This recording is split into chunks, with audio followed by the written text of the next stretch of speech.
സ്വാഗതം. നമ്മൾ 10ാം ക്ലാസ്സിലെ മാത്തമാറ്റിക്സിലെ ആദ്യത്തെ പാഠം പഠിച്ചു തുടങ്ങിയായിരുന്നു അല്ലേ? ആദ്യം നമ്മൾ സീക്വൻസ് എന്താണെന്ന് പഠിച്ചു.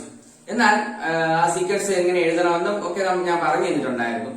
ഇന്ന് ആദ്യത്തെ എക്സസൈസ്, ആ ചാപ്റ്ററിലെ ആദ്യത്തെ എക്സസൈസ് ആണ് നമ്മൾ നോക്കുന്നത്. അഥവാ സീക്വൻസിനെ പറ്റിയിട്ട് എങ്ങനെ സീക്വൻസ് എഴുതാം എന്നുള്ള കുറച്ച് ചോദ്യങ്ങൾ, 6 ചോദ്യങ്ങളാണ്. വളരെ സിമ്പിൾ ആയിട്ട് വളരെ ഫാസ്റ്റ് ആയിട്ട് നമുക്ക് പഠിച്ചു തീർക്കാം. ഒട്ടും പറഞ്ഞ് താമസിപ്പിക്കുന്നില്ല, നേരെ വീഡിയോയിലേക്ക്.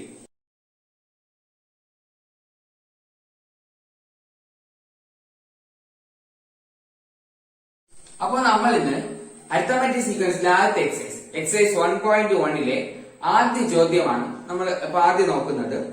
ആദ്യ ചോദ്യം ഇതാണ്: Make the following number sequences from the sequence of equilateral triangles, squares, regular pentagons and so on of regular polygons. നമുക്കറിയാം റെഗുലർ പോളിഗൺസ് അഥവാ എല്ലാ വശങ്ങളും തുല്യവും എല്ലാ ആംഗിൾസും ഈക്വൽ ആയ പോളിഗൺസ് അഥവാ വശങ്ങളുള്ള ഫിഗേഴ്സിലെ ആ സംഭവം. അതായത് ട്രയാങ്കിൾ എടുത്തു കഴിഞ്ഞാൽ എല്ലാ വശവും തുല്യമായിരിക്കും, എല്ലാ ആംഗിൾസും തുല്യമായിരിക്കും.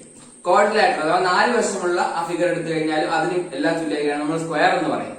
അതുപോലെ തന്നെ അടുത്ത് പെന്റഗൺ ആയാലും എല്ലാം റെഗുലർ ആയിട്ടുള്ളതാണ്, എല്ലാത്തിനും സമഭുജമായിരിക്കും. അത്രയുള്ളൂ, ഡീറ്റെയിൽ ആ സംഭവം. ഇനി ആ സംഭവം വെച്ചിട്ടാണ് നമ്മൾ അടുത്ത് ചെയ്യാൻ പോകുന്നത്.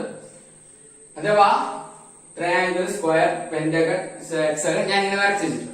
അപ്പൊ ആദ്യം ഇതിന്റെ സൈഡ്സ് വെച്ചിട്ടാണ് നമ്മൾ എഴുതുന്നത്. അതായത് സൈഡ്സിന്റെ നമ്പർ വെച്ചിട്ട്, നമ്പർ ഓഫ് സൈഡ്സ് വെച്ചിട്ട് നമ്മൾ ആദ്യം സീക്വൻസ് എഴുതും. ഓക്കെ, ആദ്യം നമ്പർ ഓഫ് സൈഡ്സ് വെച്ച് നമുക്ക് സീക്വൻസ് ഉണ്ടാക്കാം. ട്രയാങ്കിൾ സമഭുജ ത്രികോണത്തിൽ എത്ര വശങ്ങളുണ്ട്? 1 2 3 അത് നമുക്കറിയാമല്ലോ. അപ്പം ആദ്യത്തെ ആള് 3. അടുത്ത സ്ക്വയറിൽ എത്ര സൈഡ്സ് ഉണ്ട്? 4 സൈഡ്സ്, അത് നമുക്കറിയാം. പെന്റഗണിലാണെങ്കിലോ 5, അത് ഹെക്സഗണിലാണെങ്കിലോ 6. നമുക്ക് ആദ്യത്തെ സീക്വൻസ് കിട്ടിയില്ലേ? അപ്പൊ നമ്പർ ഓഫ് സൈഡ്സ് വെച്ചിട്ടുള്ള സീക്വൻസ് നമുക്ക് കിട്ടി. അടുത്ത് നമുക്ക് കണ്ടുപിടിക്കേണ്ടത് സം ഓഫ് ഇന്നർ ആംഗിൾസ് അഥവാ അകക്കോണുകളുടെ തുക. സം ഓഫ് ഇന്നർ ആംഗിൾസ് കണ്ടുപിടിക്കേണ്ട ഇക്വേഷൻ എന്ന് പറയുന്നത് n-2 × 180. അതായത് അകക്കോണുകൾ, ഇപ്പം നമുക്ക് സമഭുജ ത്രികോണം അഥവാ ഇക്വലാറ്ററൽ ട്രയാങ്കിൾ എടുത്തു കഴിഞ്ഞാൽ അകത്ത് 3 കോണുകളുണ്ട് അഥവാ 3 ആംഗിൾസ് ഉണ്ട്.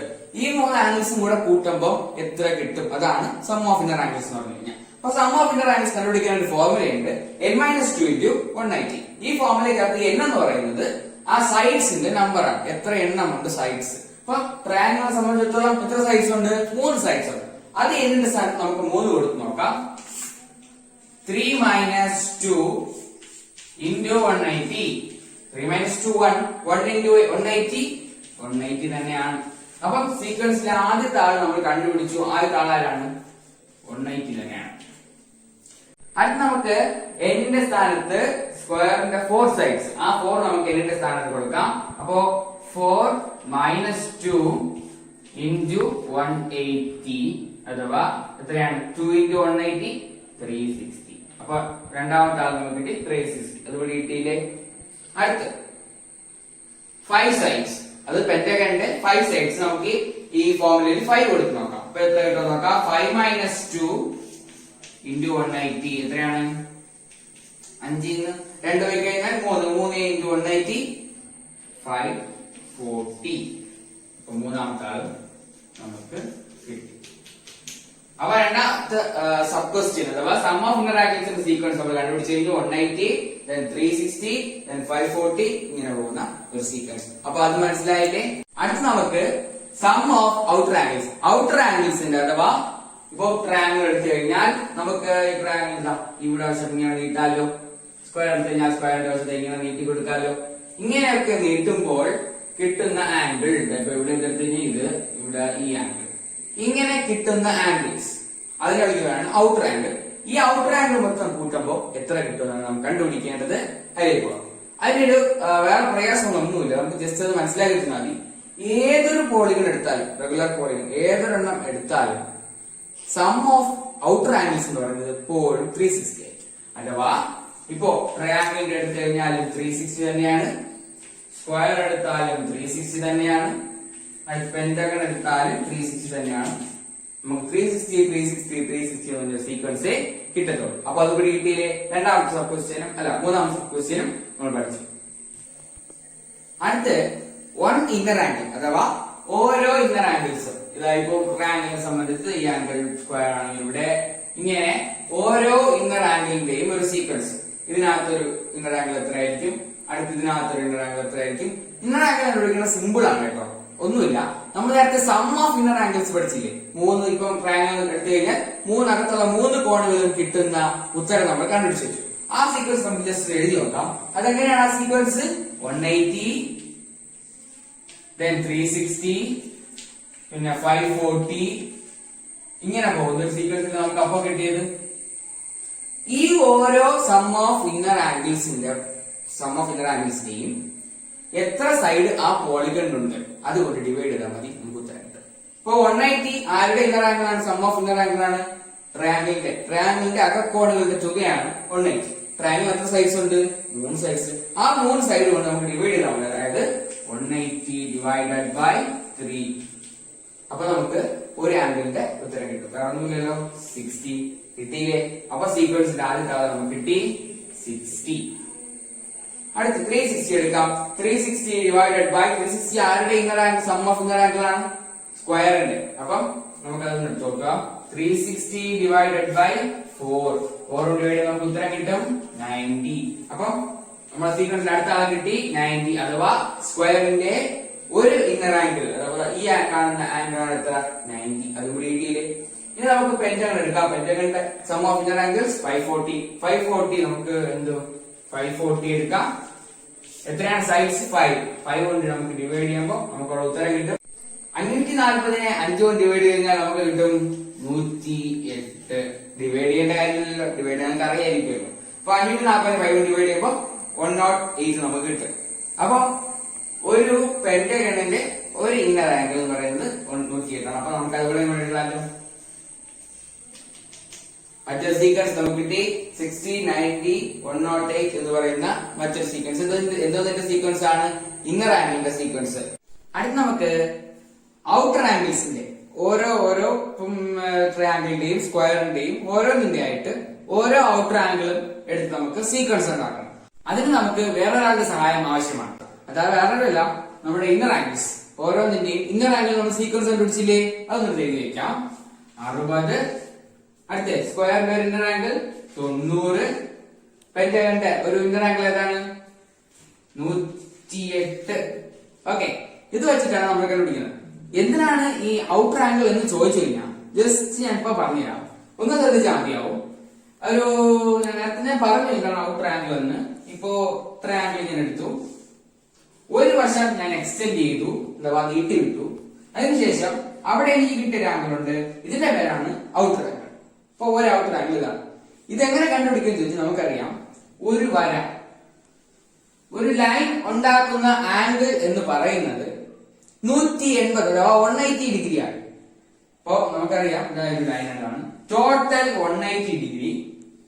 ഇങ്ങനെ ഒരു ലൈൻ വന്നതിനെ കണ്ടിച്ചു എന്ന് വയ്ക്കുക. ഇത്രയും നമുക്ക് അറിയണമെങ്കിൽ നമുക്കിത് അറിയാം അല്ലേ? ടോട്ടലിൽ നിന്ന് ഇത് മൈനസ് ചെയ്താൽ പോരെ, ഇതിനെ അങ്ങ് മാറ്റി കളഞ്ഞാൽ അല്ലെങ്കിൽ ഇതിനെ കുറച്ചാൽ പോരെ നമുക്ക് ഇവിടെ കണ്ടുപിടിക്കാം. അങ്ങനെയെങ്കിൽ ഒരു ട്രയാംഗിളിന്റെ ഇന്നർ ആംഗിൾ നമുക്കറിയാം, അഥവാ ഇത്രയും നമുക്കറിയാം 60 ഡിഗ്രി. ടോട്ടൽ 180, അതിൽ നിന്നും 60 കുറയ്ക്കുക, 180ൽ നിന്നും 60 കുറയ്ക്കുമ്പോൾ നമുക്ക് കിട്ടും 120. അപ്പോ ട്രയാംഗിളിന്റെ ഔട്ടർ ആംഗിൾ എന്ന് പറയുന്നത് 120. സീക്വൻസിലെ ഫസ്റ്റ് ആളാരാണ് അപ്പോൾ 120. അപ്പൊ നമുക്ക് ഇവരെ അങ്ങ് മാറ്റി കളയാം. അടുത്ത ആരാണ്? നമ്മുടെ സ്ക്വയർ. സ്ക്വയറിനെ ഞാൻ അതുപോലെ ഒന്ന് വരയ്ക്കാം. സ്ക്വയറിന്റെ ഒരു സൈഡ് ഞാൻ എക്സ്റ്റെൻഡ് ചെയ്ത് കൊടുക്കുകയാണ്. അവിടെയും നമുക്കൊരു ഔട്ടർ ആംഗിൾ കിട്ടും. ഇത് കണ്ടുപിടിക്കാൻ നമുക്ക് ആര് വേണം? ഒരു ഇന്നർ ആംഗിൾ വേണം. Total 180 degree. അതിൽ നിന്നും ഈ 90 കുറച്ച് കഴിഞ്ഞാൽ മിച്ചം 90. അപ്പം 120, 90. അടുത്ത ആൾ കൂടെ നമുക്ക് കണ്ടുപിടിക്കാം. അടുത്ത നമ്മുടെ ആരാണ്? പെന്റഗൺ അല്ലേ? പെന്റഗൺ ജസ്റ്റ് ഞാൻ വരയ്ക്കാം. ഓക്കെ, പെന്റഗൺ ആയിട്ടുണ്ട്. ഒരു സൈഡ് ഞാൻ എക്സ്റ്റെൻഡ് ചെയ്ത് കൊടുക്കുകയാണ്. ഇത് റെഗുലർ ആയില്ല എങ്കിലും നിങ്ങൾ റെഗുലർ ആയിട്ട് സങ്കല്പിച്ചോളൂ. അപ്പോൾ ഞാൻ ഒരു വര എക്സ്റ്റെൻഡ് ചെയ്തു. അവിടെ കിട്ടുന്ന ഒരു ആംഗിൾ ഉണ്ട്. ഈ ആംഗിൾ ആണ് ഇവിടുത്തെ ഔട്ടർ ആംഗിൾ. ഇത് കണ്ടുപിടിക്കണമെങ്കിൽ നമുക്ക് ഇന്നർ ആംഗിൾ വേണം. ഇന്നർ ആംഗിൾ 108 ഡിഗ്രിയാണ്. ടോട്ടൽ 180, അതിൽ നിന്ന് 108 കുറച്ച് കഴിഞ്ഞാൽ നമുക്ക് കിട്ടും 72. അപ്പോ നമുക്ക് മറ്റൊരു സീക്വൻസ് കൂടെ കിട്ടി. അതിന്റെ സീക്വൻസ് 1 ഔട്ടർ ആംഗിളിന്റെ അഥവാ ഓരോ ഒരു പുറം കോൺ വെച്ചിട്ടുള്ള ഒരു സീക്വൻസ് കൂടെ നമുക്ക് കിട്ടി. അപ്പൊ നമ്മൾ സീക്വൻസ് എഴുതാൻ ഒന്നാമത്തെ ക്വസ്റ്റ്യൻ മനസ്സിലായില്ലേ? ഓക്കെ, നമുക്ക് അടുത്ത് രണ്ടാമത്തെ ചോദ്യത്തിലേക്ക് പോകും. അടുത്ത് നമുക്ക് രണ്ടാമത്തെ ചോദ്യം നോക്കാം. രണ്ടാമത്തെ ചോദ്യം ഇങ്ങനെയാണ്: look at these triangles made with dots. How many dots are there in each? ഞാനിവിടെ ട്രയാങ്കിൾസ് കാണാമെന്ന് തോന്നുന്നു. ഇത് ഒന്നാമത്തെ ട്രയാങ്കിൾ, അത് കഴിഞ്ഞ് ഇത് മറ്റൊരു ട്രയാങ്കിൾ, ഇവിടെ നോക്കിക്കഴിഞ്ഞാൽ ഇവിടെയും വേറൊരു ട്രയാങ്കിൾ ഫോം ചെയ്യുന്നത് കാണാം. നിങ്ങൾക്ക് കാണാമല്ലോ അല്ലേ ഈ 3 ട്രയാങ്കിൾസ്, 3 ഡോട്ട്, ഇവിടെ ഡോട്ട്സ് ഇട്ട് വെച്ചിട്ട് ട്രയാങ്കിൾ. എന്നിട്ട് അവർ പറയുന്നത് അടുത്ത 3 ട്രയാങ്കിൾസ് ഉണ്ടാക്കാൻ എത്ര ഡോട്ട്സ് വേണം. അതായത് ഇതുപോലെ ഇപ്പൊ ആദ്യത്തെ 3 എണ്ണം, അടുത്ത് നോക്കിയപ്പോ അത് 6 എണ്ണം ഉണ്ട്, അടുത്ത് 10 എണ്ണം, ഇങ്ങനെയാണ് ഇത് പോകുന്നത്. അടുത്ത 3 ട്രയാങ്കിൾസ് ഇതുപോലെ ഇതിന്റെ കണ്ടിന്യൂഷൻ ആയിട്ടുള്ള അടുത്ത 3 ട്രയാങ്കിൾസ് ഉണ്ടാക്കാൻ എത്ര ഡോട്ട്സ് വേണ്ടി വരും? അതാണ് ചോദ്യം. നമുക്കത് കണ്ടുപിടിക്കാം. അപ്പോ ഈ 3 ട്രയാങ്കിൾസിലും എത്ര ഡോട്ട്സ് ഉണ്ടെന്ന് നമുക്ക് നോക്കാം. ആദ്യത്തെ ട്രയാങ്കിളിൽ 3 ഡോട്ട്സ്, രണ്ടാമത്തതിൽ 6 ഡോട്ട്സ് ഉണ്ട്. അടുത്ത ട്രയാങ്കിൾ ആണെങ്കിലോ 1 2 3 4 5 6 7 8 9 10 10 ഡോട്ട്സ് ഉണ്ട്. ഇത് ഒരു സീക്വൻസ് ആയിട്ടാണ് 3 6 10, അതായത് ഡോട്ട്സ് വെച്ച് നമ്മൾ ട്രയാങ്കിൾ ക്രിയേറ്റ് ചെയ്യുമ്പോൾ നമുക്ക് കിട്ടുന്ന ഒരു സീക്വൻസ് ആണ്. അപ്പൊ ആ സീക്വൻസ് എങ്ങനെയാണല്ലേ 3 6 10 ഇങ്ങനെയാണ് ആ സീക്വൻസ് പോകുന്നത്. 3യുടെ കൂടെ എത്ര കൂട്ടിയപ്പോഴാണ് 6 കിട്ടിയത്? അഥവാ ഈ 3 ഡോട്ട്സ് ഉള്ള ട്രയാങ്കിളിന്റെ കൂടെ അടുത്ത എത്ര ഡോട്ട്സ് വെച്ചപ്പോഴാണ് ഇങ്ങനെ ഒരു വലിയ ട്രയാങ്കിൾ കിട്ടിയെന്ന് ചോദിച്ചു കഴിഞ്ഞാൽ 3 ട്രയാങ്കിൾ. അപ്പൊ ഇവിടെ നിന്ന് ഇങ്ങോട്ട് ഉള്ള ചേഞ്ച് എന്ന് പറയുന്നത് 3 ആണ്. അടുത്ത് ഇവിടെ നമുക്ക് നോക്കാം. ഈ 6 ഡോട്ട്സ് വെച്ചിട്ടുള്ള ട്രയാങ്കിളിനെക്കാളും വലിയൊരു ട്രയാങ്കിൾ ഉണ്ടാക്കി. അതിലൂടെ ഈ 6 ഡോട്ട്സ് പോയിട്ട് മിച്ചം 4 ഡോട്ട്സ് ഇട്ട് കൊടുത്തു. അപ്പൊ അതായത് ഈ 6 ഡോട്ടുള്ള ട്രയാങ്കിളിൽ നിന്നും 10 ഡോട്ടുള്ള ട്രയാങ്കിൾ ആക്കാൻ അവിടെ 4 ഡോട്ട്സ് കൊടുത്തു ഇല്ലേ? അപ്പം 3 6 ആക്കാൻ 3 ആഡ് ചെയ്തു. അടുത്ത അവിടെ നിന്ന് അടുത്ത ട്രയാങ്കിൾ ഉണ്ടാക്കാൻ 4 ഡോട്ട്സ് കൂടെ ആഡ് ചെയ്തു. എങ്കിൽ അടുത്തൊരു ട്രയാങ്കിൾ ഉണ്ടാക്കാൻ എത്ര ആഡ് ചെയ്യുമായിരിക്കും? ഒരു 5 ഡോട്ട്സ് കൂടെ ആഡ് ചെയ്യുമായിരിക്കും. എങ്കിൽ 10 അല്ലേ ഇതിലുള്ളത്? 10 + 5 എത്രയാണ്? 15. അപ്പൊ അടുത്തൊരു ട്രയാങ്കിൾ ഉണ്ടാക്കാൻ നമുക്ക് എത്ര ഡോട്ട്സ് വേണം? 15 ഡോട്ട്സ് വേണം. കിട്ടിയില്ലേ? എങ്കിൽ അടുത്ത് നോക്കാം. ഇവിടെ ആദ്യം നമ്മൾ 3 ഡോട്ട്സ് കൂടെ ആഡ് ചെയ്തു, 4 ഡോട്ട്സ് കൂടെ ആഡ് ചെയ്തു, 5 ഡോട്ട്സ് കൂടെ ആഡ് ചെയ്തു. എനിക്ക് അടുത്ത് 15 നിൽക്കുകയാണ് അല്ലേ?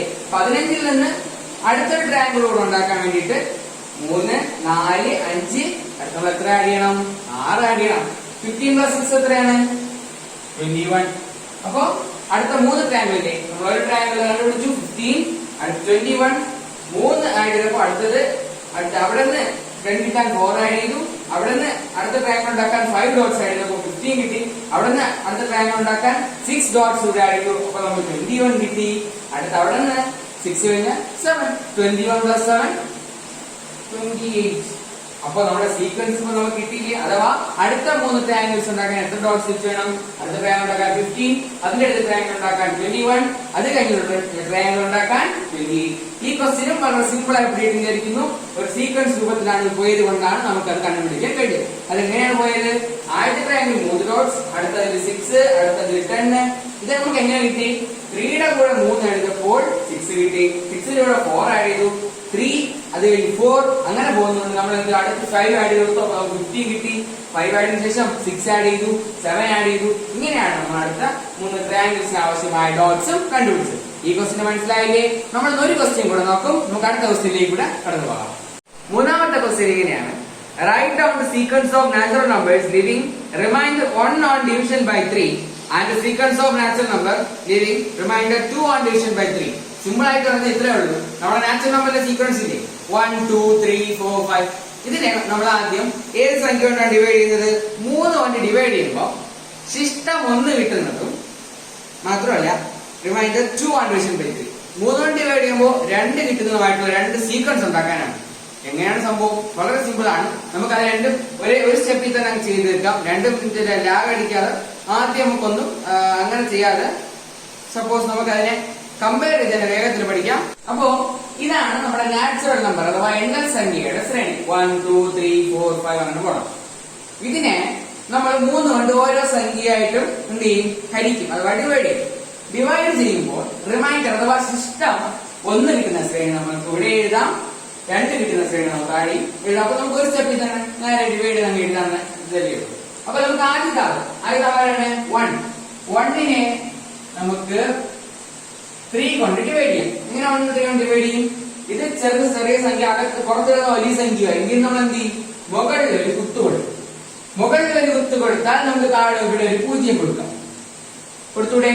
എങ്കിൽ 3ന്റെ മൾട്ടിപ്ലിക്കേഷൻ പറയുമ്പോൾ അഥവാ 3ന്റെ ഗുണന പട്ടിക പറയുമ്പോൾ എവിടെയാണ് നമുക്ക് 10 കിട്ടുന്നത്? അഥവാ 10 താഴ്ന്ന സംഖ്യ 3 into 3 നമുക്ക് കിട്ടും 9. നമ്മുടെ ശിഷ്ടം നമുക്ക് 1 കിട്ടിയില്ലേ? അപ്പൊ ഈ 1 കിട്ടിയ ആളാരാണ്? 1. അപ്പം remainder 1 on division by 3 natural നമ്പേഴ്സിന്റെ ശ്രേണിയിൽ 3 കൊണ്ട് ഡിവൈഡ് ചെയ്യുമ്പോൾ ശിഷ്ടം 1 കിട്ടുന്ന ആദ്യത്തെ സംഖ്യ ആരാണ്? 1. അടുത്ത രണ്ടാമത്തെ ആള് നമുക്ക് നോക്കാം. രണ്ടാമത്തെ ആളാരാണ്? 2 ആണ്. നമ്മുടെ നാച്ചുറൽ നമ്പർ രണ്ടാമത് വരുന്നത് 2 അല്ലേ? ഇയാളെ നമുക്ക് ഡിവൈഡ് ചെയ്ത് നോക്കാം. ഇവനെ ഡിവൈഡ് ചെയ്യാൻ നമ്മളെ കൊണ്ട് പറ്റത്തില്ല. കാര്യം എന്തുകൊണ്ടാണ്? 3 വലിയ സംഖ്യ. ഇവിടെ നമ്മൾ കുത്തിട്ട് കൊടുത്താൽ താഴെ നമുക്ക് 0 കൊടുക്കാം. 6 into 3 18. 18 പോയാൽ ശിഷ്ടം 2. ശിഷ്ടം 2 കിട്ടുന്ന ശ്രേണി നമുക്ക് ആവശ്യമല്ലേ ഇവിടെ? അപ്പൊ അതിൽ ഒന്നാമത്തെ ആളാരാണ്? 2 നമുക്ക് എഴുതാം. 2 ശ്രേണി നമുക്ക് ഒരു സ്റ്റെപ്പിൽ തന്നെ വളരെ സിമ്പിൾ ആയിട്ട് ഫാസ്റ്റ് ആയിട്ട് നമുക്ക് പഠിച്ചെടുക്കാൻ പറ്റും. അപ്പൊ അടുത്തതിലേക്ക് പോകാം. അടുത്ത ആളാരാണ്? എന്തായാലും 3നെ 3 കൊണ്ട് ഡിവൈഡ് ചെയ്താൽ ശിഷ്ടം കിട്ടൂല. കാരണം 0 അല്ലേ കിട്ടത്തുള്ളൂ. അതുകൊണ്ട് നമുക്ക് അവൻ ചെയ്ത് കഷ്ടപ്പെടണോ? അടുത്തേക്ക് നേരെ വരിക പോയി. അപ്പൊ നമുക്ക് അടുത്ത ആളാരാണ്? 4. ഇത് എളുപ്പം ചെയ്യാം. 1 3 is 3. ശിഷ്ടം 1 കിട്ടി. അടുത്ത ആളാരാണ്? 4. അവിടെ നമ്മളിവിടെ എഴുതി. അടുത്ത ആളാരാണ്? 5 അല്ലേ നമ്മൾ അടുത്ത ശ്രേണിയിൽ വരുന്ന ആള്. ഇതിന്റെ എടുത്തു കഴിഞ്ഞാൽ 1 3 ശിഷ്ടം നമുക്ക് 2 കിട്ടി. അപ്പൊ 2 ശിഷ്ടം വരുന്ന അടുത്ത ആളാരാണ്? 5. അപ്പൊ നമ്മുടെ സീക്വൻസിൽ 2 ആൾക്കാരായിട്ടുണ്ട്. മോഡൽ സീക്വൻസിൽ അഥവാ റിമൈൻഡർ 1 ഓൺ ഡിവിഷൻ ബൈ 3 1 ഉം 4 ഉം കിട്ടി. ഇവിടെ 2 ഉം 5 ഉം കിട്ടി. നമുക്ക് അടുത്ത ആളിലേക്ക് പോവാം. അടുത്ത ആള് 6 ആണ്. നമുക്കറിയാം 3ന്റെ ഡിവിഷൻ പറയും മൾട്ടിപ്ലിക്കേഷൻ ടേബിൾ പറയുമ്പോ 2 3s are 6. ഇവിടെ 0 തന്നെ കിട്ടും. ശിഷ്ടം 1 കിട്ടിയില്ല, 2 കിട്ടിയില്ല. അപ്പൊ നമുക്ക് 6നെ എന്ത് ചെയ്യാം? വിട്ടേ പറ്റത്തുള്ളൂ. 6നെ വിട്ടിട്ട് നമുക്ക് അടുത്ത ആളിലേക്ക് പോവാം. അടുത്ത ആള് 7 അല്ലേ? 2 3s are 6. ശിഷ്ടം 1. അപ്പൊ ശിഷ്ടം 1 കിട്ടി. അടുത്ത ആളാരാണ്? 7. ആ ഒരു സീക്വൻസ് നമ്മൾ ഒപ്പിച്ചില്ലേ? ഇനി അടുത്ത ഒരാളെ കൂടെ നമുക്ക് ചെക്ക് ചെയ്യാം. നമുക്ക് 8നെ കൊടുക്കാം. 8 കൊടുക്കുമ്പോ അതൊക്കെ 2 3s are 6. ശിഷ്ടം എത്ര കിട്ടും? 2 കിട്ടും. അപ്പോ 2 ശിഷ്ടം കിട്ടിയ അടുത്ത ആളാരാണ്? 8. നമ്മുടെ സീക്വൻസ് നമ്മൾ കണ്ടുപിടിച്ചു കഴിഞ്ഞു. Remainder 1 on division by 3 natural നമ്പേഴ്സിന്റെ സീക്വൻസിലെ ഓരോ ആൾക്കാരെയും അഥവാ എണ്ണസംഖ്യകളുടെ ശ്രേണിയിലെ ഓരോ ആൾക്കാരെയും 3 കൊണ്ട് നമ്മൾ ഡിവൈഡ് ചെയ്ത് കഴിഞ്ഞാൽ ശിഷ്ടം 1 കിട്ടുന്ന ആൾക്കാരുടെ ശ്രേണിയാണ് 1 4 7. അടുത്ത് നാച്ചുറൽ നമ്പേഴ്സിന്റെ ശ്രേണിയിലുള്ള ആൾക്കാരെ 3 കൊണ്ട് ഡിവൈഡ് ചെയ്യുമ്പോൾ 2 കിട്ടുന്ന ആൾക്കാരുടെ ശ്രേണി നമ്മൾ എഴുതി കഴിഞ്ഞാൽ നമുക്ക് കിട്ടുന്ന ശ്രേണി ഇതാണ് 2 5 8 എക്സെട്ര. സംഭവം പിടിയിട്ടില്ലേ? വളരെ സിമ്പിൾ ആയില്ലേ? അപ്പൊ ഇങ്ങനെയാണ് എക്സാമിന് ഇങ്ങനെ ഒരു ചോദ്യം ചോദിച്ചു കഴിഞ്ഞാൽ നമ്മൾ ഈ ഒരു കാര്യമാണ് ചെയ്യേണ്ടത്. വളരെ സിമ്പിൾ ആയിട്ട് നമുക്ക് പഠിച്ചെടുക്കാൻ പറ്റും ഞാൻ വിചാരിക്കുന്നു. ഇത് നമ്മള് ആദ്യത്തെ ചോദ്യങ്ങളില്ലേ അഥവാ ആദ്യത്തെ ചോദ്യപ്പെട്ടി 6 ചോദ്യങ്ങളുള്ളത് 3 എണ്ണം ഞാൻ ഇന്ന് നമുക്ക് പഠിക്കാം. കാരണം ഒരുപാടുള്ളത് കൊണ്ട് വീഡിയോ വലുതായിട്ട് നീണ്ടുപോകും. നിങ്ങൾക്ക് പഠിക്കാൻ വളരെ പാടായിരിക്കും. അതുകൊണ്ട് നമുക്ക് ഇന്ന് 3 ചോദ്യം നമ്മൾ പഠിക്കുന്നു. ഇതത്രയും വളരെ ക്ലിയർ ആയെന്ന് വിചാരിക്കുന്നു. വീട്ടിൽ ചെയ്തു നോക്കാൻ മറക്കണ്ട. വീഡിയോ ഇഷ്ടപ്പെട്ടാൽ നിങ്ങളുടെ സുഹൃത്തുക്കൾ ഷെയർ ചെയ്യുക. ഇതുവരെ നിങ്ങൾ ഈ ചാനൽ സബ്സ്ക്രൈബ് ചെയ്തിട്ടില്ലെങ്കിൽ സബ്സ്ക്രൈബ് ചെയ്യാൻ മറക്കണ്ട. വീഡിയോ ഇഷ്ടപ്പെട്ടാൽ ലൈക്ക് ചെയ്യാൻ മറക്കണ്ട. Okay bye.